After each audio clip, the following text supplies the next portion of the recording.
بسم اللہ الرحمن الرحیم۔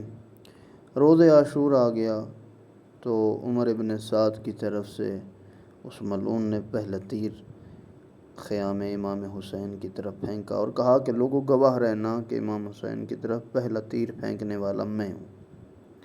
جنگ کا آغاز ہونے لگا تو امام حسین علیہ السلام کی لشکر کی طرف سے عبداللہ بن عمیر کلبی ایک شہید آگے بڑھے، جن کی کنیت ابو وہب ہے اور جناب امیر علیہ السلام کے اصحاب میں ہیں۔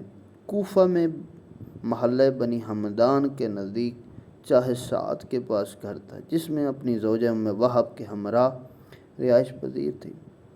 اس نے ایک دن مقام نخیلہ کے پاس جو کوفہ سے باہر تھا لوگوں کو جمع ہوتے دیکھا۔ دریافت کرنے پر معلوم ہوا کہ یہ لوگ امام حسین کے ساتھ جنگ کرنے کے لیے بھیجے جا رہے ہیں۔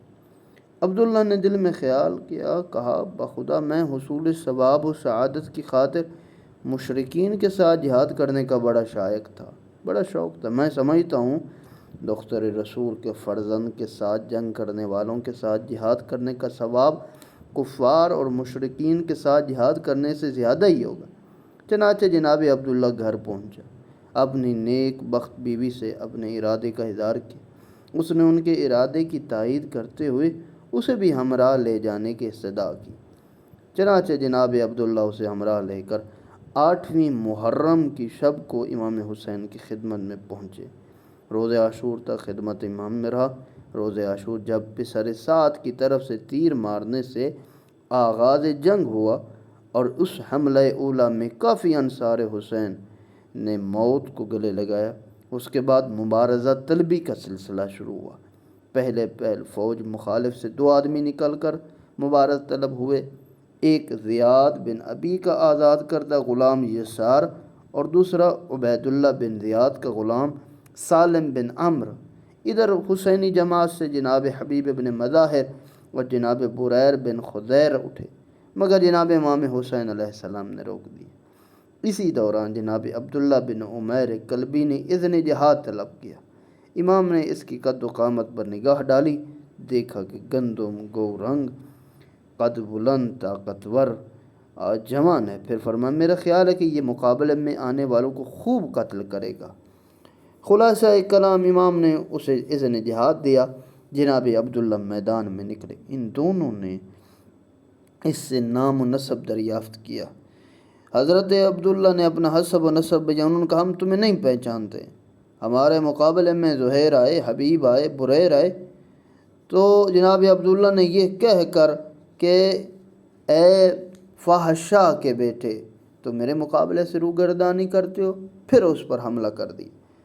تلوار اس کے جسم میں گھونپ دی۔ اسے قتل کرنے میں مشغول تھا کہ سالم نے اس پر حملہ کر دیا۔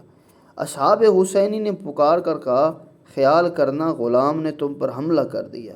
جناب عبداللہ نے اس کی کوئی پرواہ نہیں کی۔ جب یسار کو واصل جہنم کر دیا تو سالم کی طرف سے متوجہ ہوا۔ سالم نے تلوار کا وار کیا۔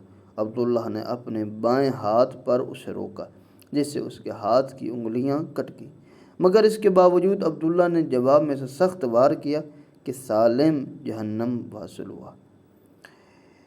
فرماتے ہیں کہ جناب زوجہ ام وہب نے ایک گرد ہاتھ میں لی اور یہ کہتی ہوئی کہ میرے ماں باپ تم پر قربان ہو، ذریت پیغمبر کے لیے خوب جنگ کرو، اپنے شوہر کی طرف سے میدان کی طرف بڑھی۔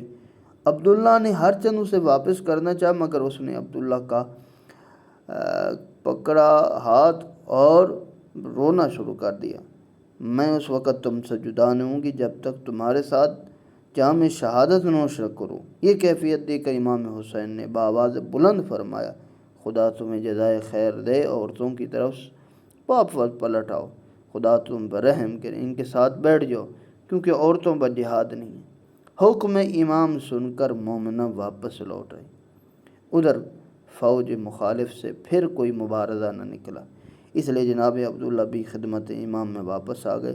اس کے بعد جناب مسلم بن اوس جب میدان جنگ میں گئے اور اس وقت شمر ملعون نے فوج کے میسرہ سے حسینی سپاہ کے میسرہ پہ حملہ کیا۔